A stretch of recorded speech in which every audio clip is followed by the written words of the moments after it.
Hello and welcome to another episode of the Connect Cape Fear podcast, a place where newcomers, travelers, and locals come from all around to find community in this great place that we call home. Our guest today is Mariah MacDowell. Nailed it on the second attempt from Women in Strength. Mariah, how are you today? I'm good. How are you? Good. And we have a super special guest with us too as well. Yes, this is Maisie, our little mascot. Maisie the mascot. Yep. She's beautiful. I think this is the first time on at least this show we've had a puppy with us too as well. So I feel much better about having Maisie here too as well. She's gonna enjoy it. Tell us about Women in Strength. What is it that y'all do there? So Women in Strength, we're a female-focused personal training studio.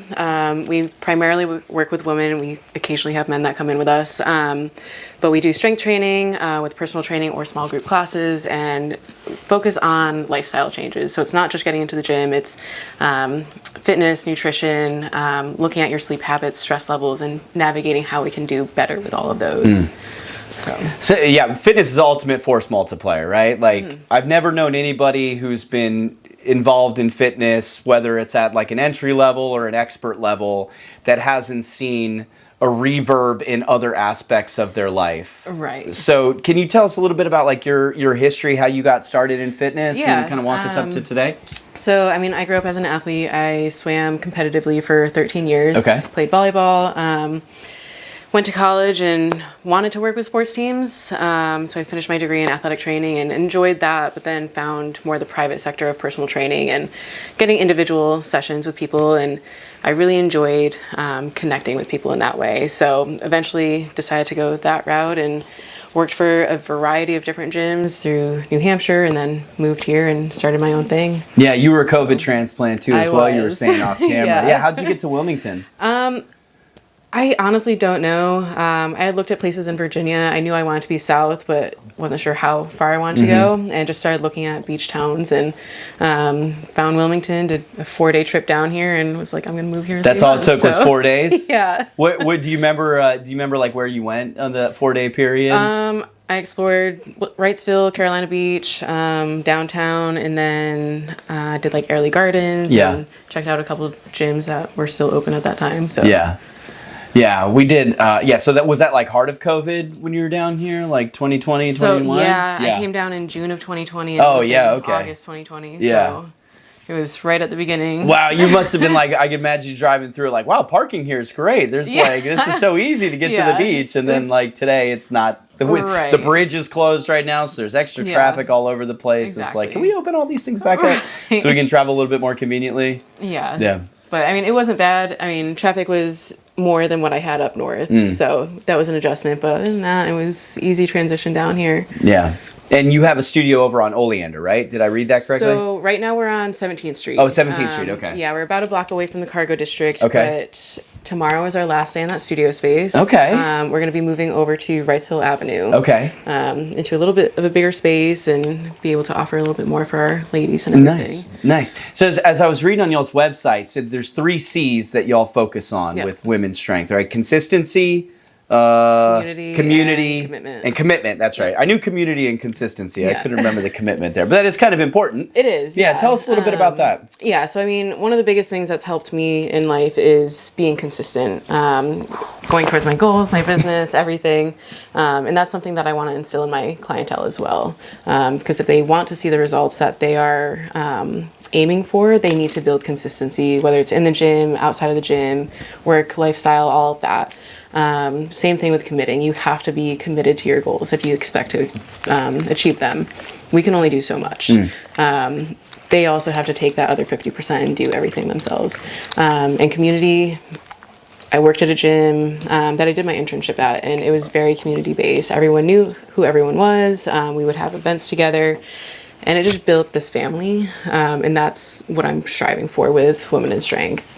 So how's that going so far? I mean, you lived through probably what would be the hardest time to open a gym business, and so like early results. Like, how are you feeling about the growth of your gym and the people that it's bringing in and building that little community around it? Yeah, so I mean, I didn't open until 2022. Okay.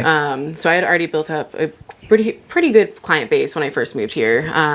So it was easy transition over to that. And when I did open, we started doing like community group classes that were free for people that weren't part of our community yet. We do walks once a month. We'll go to vendor events and just trying to build up our name and everything. We're trying to get out there more with like the postpartum community, since there's not a whole lot of fitness options for them. Yeah. And being postpartum, a lot of times you can feel isolated, so we want to build up that area as well. And talk a little bit about that, because my wife is a nurse practitioner, and so like from a understanding the physical body, and I get all of this stuff from her secondhand because she knows her stuff. She's super dialed in on it. But like pregnancy takes an incredible physical toll on women, and it can be real easy, I think, to maybe like it's not easy. I don't want to be a man trying to explain this at all. But like I've just seen it where it's like it's hard to get back to where you feel confident in your body again, and really like undo the sort of physical trauma that's associated sometimes with pregnancy and labor and birth. Like, can you talk a little bit about that? Yeah. So, I mean, through pregnancy, it's, like you said, it's a huge physical change. It's also very mental and emotional.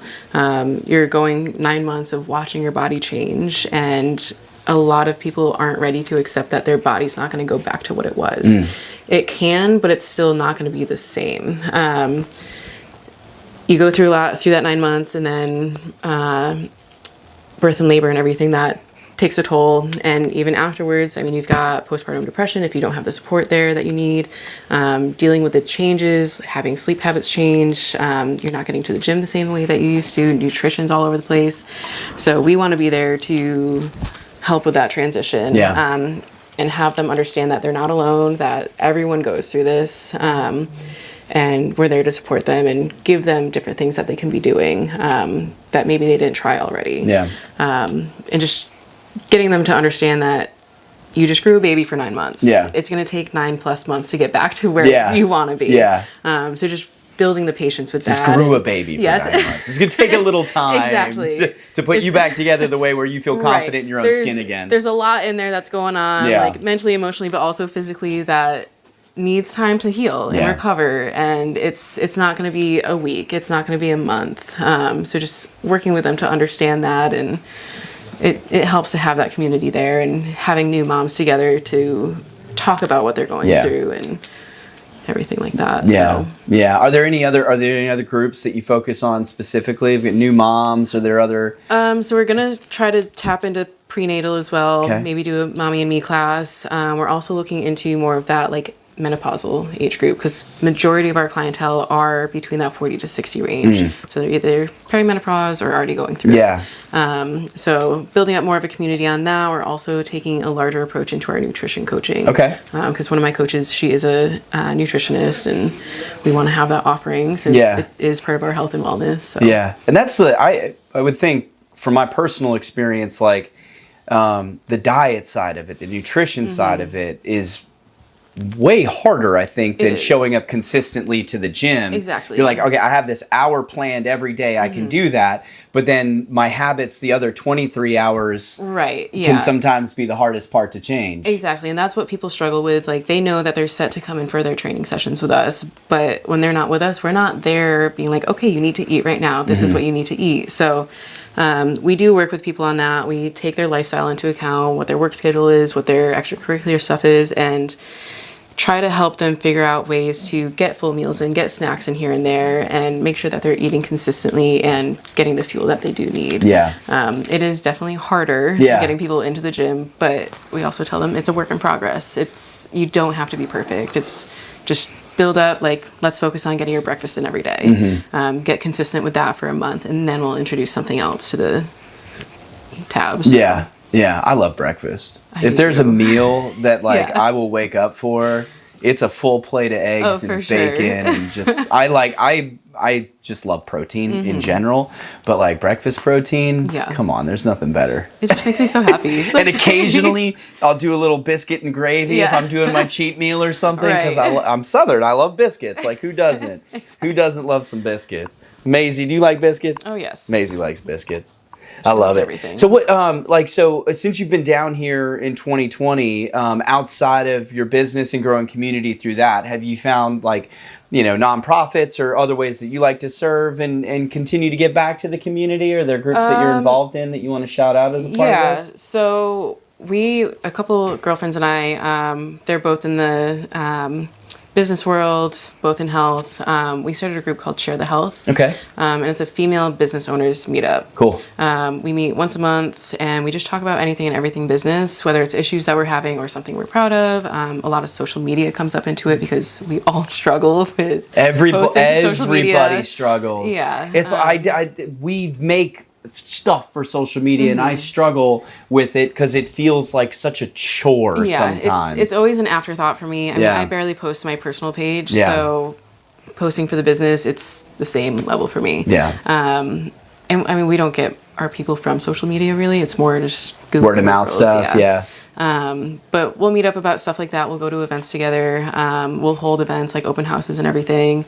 And through that, we've supported other groups. Like a bunch of us are a big supporter of Fourth Trimester Mission, which is another postpartum group and everything. So is that what's the lady's name that heads that up? Alex Richardson. Yes, I know her husband Tommy. Okay, yeah, and I've met her a couple times too as well. We met her at a Port City Young Professionals thing.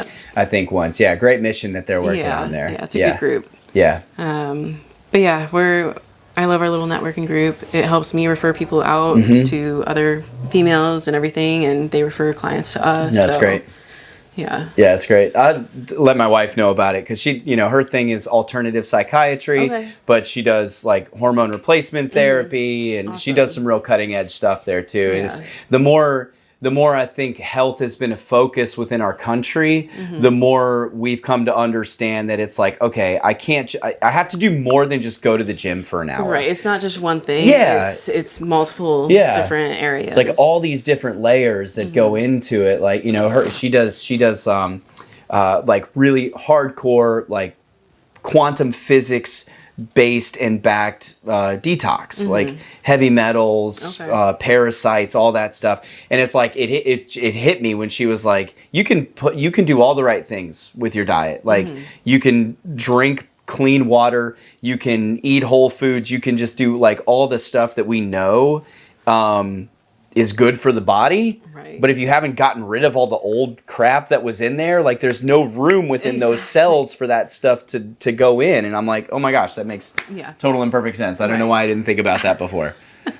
It took my wife to explain it to me. She's much smarter than me, so I don't get to those conclusions quickly on my own. That's okay. I love it. Mariah, anything else to share, like about Women in Strength or Share the Health is the networking group? Yeah, I mean, Share the Health, we meet every second Thursday of the month over at Arboretum West. Okay. It's just a group of us. It's free to join us. We have a Facebook group for it. Women in Strength, like I said, we're moving. Monday will be our first day in the new space. That's exciting. Yeah. Wrightsville Avenue. We're really excited about that transition and to be able to offer new things. Nice. And we've got nutrition groups coming up, postpartum groups. So just continuing to roll with everything. So if somebody wants to get in touch with you or learn more about Women in Strength, what's the website? Is website best space to go? Social media? How do you like people getting in touch with you? Website is probably the best space. They can get the most information from there and everything. womeninstrengthnc.com. Okay. Instagram is the same. So we post stuff on there every once in a while. Yeah. But website will more pictures of Mazzy than anything else. She's always on our story. Yeah. She's there to greet you at the door every check day. in. Yeah, they're like, Maisie's here. I mean, people walk up to our door and they're like, oh my God, there's a dog here. I was like, yep, she's always here. It's a great marketing tool. I had an office up in Wrightsboro that all glass front, and I'd put our doodle Brody in there, and he would just lay there in the front, and people would just come in. It's like a great customer outreach program right there. She greets them every day, and I've had people reach out and like come in for consultations like, where's the dog? Yeah. Like right there. So now I know you're here for the dog. Yeah, they're not actually coming because they want the product, good, or service. Exactly. They just want to pet a dog. But I mean, it does add to it because I mean, she's basically our therapy dog there. So it helps people feel more comfortable and everything. Like she'll get on the floor with them and just lay down with them and everything. So it definitely helps. Some days she's a little too excited. Yeah, get a little worked up. I love seeing those things online, like, you know, people doing yoga with dogs, but like goat yoga. Have you seen this? That is... what could be more therapeutic than doing downward dog with a little goat standing up on your back? Like, this is amazing. This is how far we've progressed. She comes over and sits right on your lap. Nice. So, I love it. Well, you're a good girl. Thanks for joining us. Yeah, thanks for having her and me. Yeah, absolutely. Right, exactly. I just did the thing again where it's like, no, it's about the dog. It's not about the humans. It's always about her. That's anything else good that we can get. Well, Mariah, really appreciate you coming. Yeah, thank you so much. womeninstrengthnc.com, right? Okay. Go check out Women in Strength NC. Share the Health is the networking group. Yep. Is there a website for that people can go find? No, we just have our Facebook group, and we have an Instagram, Share the Health podcast. Okay. So there you go. Find Share the Health on Facebook, on Instagram. If you're a woman in business and you're looking for a support group, it's a great opportunity. I know, like, you know, we have started a veteran business owners networking group like that too as well. And it's just so easy to find help in the areas that you need it, when you know that you have like-minded people that are around you that kind of share a same mission, vision, purpose, and all that stuff. Just helps you go real fast and get to where you want to get faster. Yeah, I mean, having that group definitely has helped the business progress. Yeah. I mean, once you tap into certain areas, it's like this whole thing explodes. It's awesome. Yeah. So that's great. I love it. Well, it's so good to meet you. You Thanks as well. for coming on. That's going to do it for this episode of the Connect Cape Fear podcast. Connect with Mariah. Check out womeninstrengthnc.com. And until next time, go and enjoy this beautiful place that we call home. And we'll see you on the next Connect Cape Fear podcast. Thanks for joining.